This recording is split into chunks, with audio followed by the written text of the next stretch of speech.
Now let's talk to somebody who's had a pretty wretched experience with their banking. Patrick Langmaid, who's involved in the holiday industry. We've spoken to him many times about his work at Mother Ivy's.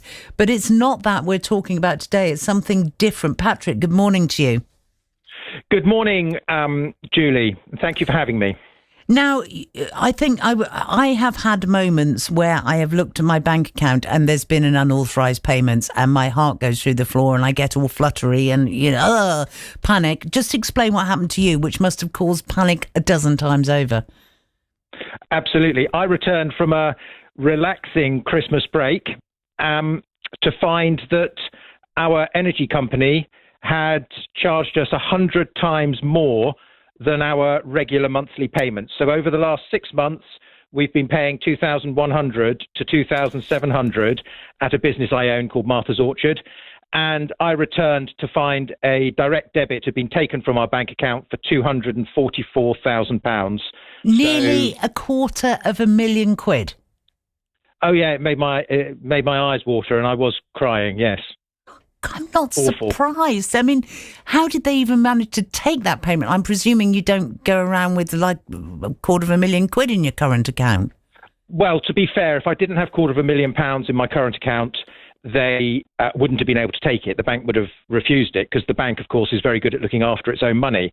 However, the money that was in my current account was because it's there to pay my staff and other suppliers that I've got. I mean, I've spent over £700,000 buying new caravans for the 2024 season, and they've got to be paid for. So the money, this is part of the money that would have gone towards them buying the caravans, and instead it's been taken incorrectly through a direct debit by my energy company. And I haven't been given anybody, the energy company hasn't given me somebody who is a point of contact there. It's an absolute nightmare. The bank has been very helpful. They helped with the indemnity claim, and we are confident because the direct debits are protected by indemnity, by an indemnity scheme. We're fairly confident, very confident we'll get the money back. But it's been out of the account for a week now, and we still haven't seen it back in our account. And it's very, very frustrating, Julie. At the outset, the instinct is, right, I need to get on this, I need to sort this now. We know sort of Christmas, early New Year can often be a nightmare, let alone the fact that getting hold of your utility company can somehow, it can feel like trying to get a private audience with the Pope. So talk to me about that side of things. What did you immediately do? How successful were you in speaking to a human who could do something? Well, we're lucky. Our bank has an account manager who looks after us. If you're larger customers, that you still get that service, but it's not available to everyone, of course. But our account manager, a chap called Lee Durrant, was straight onto it, and he actually made the indemnity claim on our behalf once we had prompted him and identified the problem for him. And so we are very grateful for that. But there is, you're right, nobody at the energy company, which is TotalEnergies. And I know at the BBC you don't like naming people, but quite frankly, that is who they are. And they are the company that's got £250,000 of my money at the moment, and they haven't returned it yet. Have you managed to speak to anybody? And by the way, we have put a call in to the company. In fact, we put 2 calls in saying that we are going to be telling this story and asking for their perspective on it. You've had no response from them at all as to why they did this? Oh, I weep. Before coming on air to you, my finance manager was called by TotalEnergies, by somebody in a call centre, and they were asking us to go and take photographs of the meters with so that they could have fresh meter readings with photographs, bearing in mind the meter that has generated this £250,000 bill is a smart meter. You wouldn't think we have to go over and take photographs, but it's almost as if we are in the wrong and we're having to justify why we should get our £250,000 back when in reality, it is 100 times more than our regular monthly payments. And yet a payment like that, it triggered no alarm bells at TotalEnergies, and it triggered no alarm bells at the bank. I mean, I am frustrated with our bank because it didn't trigger any alarm bells with them. Can I just ask, so is this overpayment related to 1 meter? Can they track it to 1 meter within the various, or do you have only 1 meter for the entire business? Oh, no, I've got 4 meters at Martha's Orchard, and you can identify the meter that has caused the problem, and the problem is caused because the meter was at 99. You know, it was about to flip over, and indeed between the last payment and this one, it flipped from 99,000 and something to 1,000, and instead of charging us for about 1,200 units, they've charged us for over 900,000 units. It's so an error has been made. The error is obvious. And yet we are still having to prove to them what the problem is before they give us, I don't know what, because I don't think the energy company is in control of the matter now. I think the Direct Debit Indemnity Scheme means I'll get the payment back. They'll have to give it to me.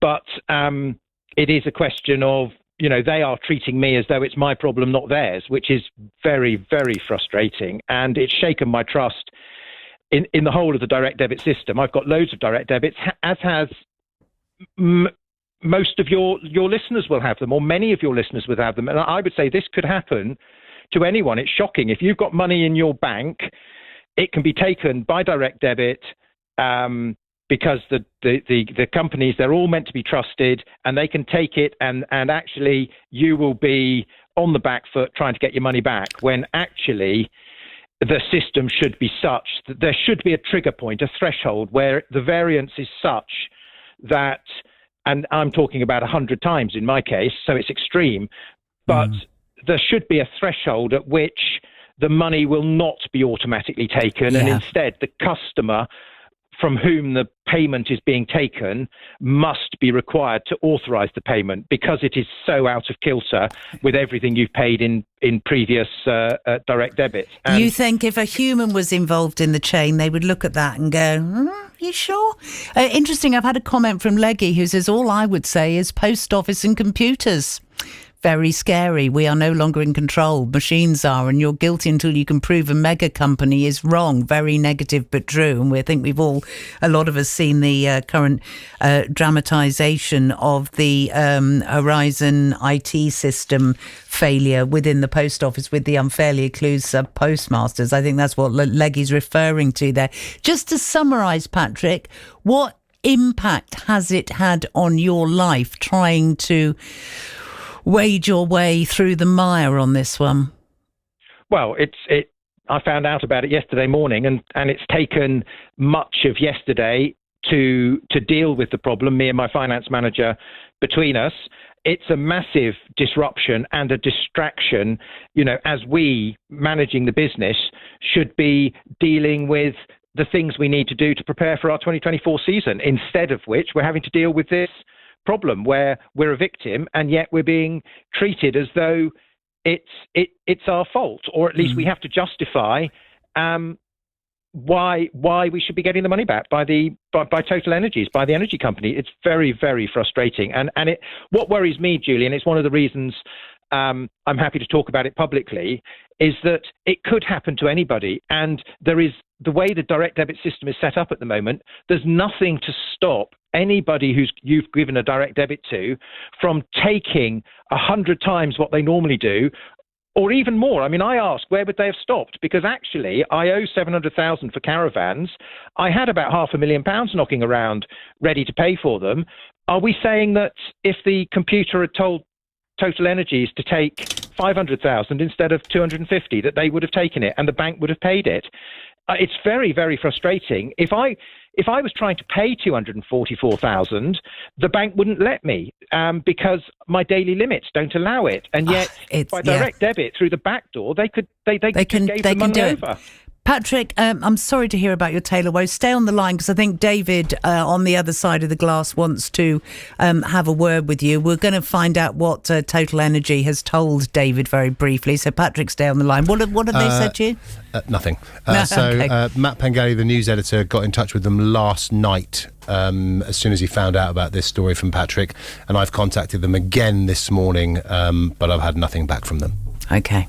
So they've, had we their will clearly be happy to. And if they do get back to us, we will be more than happy to pass on their comment. Of course, we will give their perspective. If you've got any thoughts on that, and if you've ever experienced something similar, I'd love to hear from you. Just give me a call. Free phone number 0808 100 1039. Or you can text 81333. Start your message with the word Cornwall.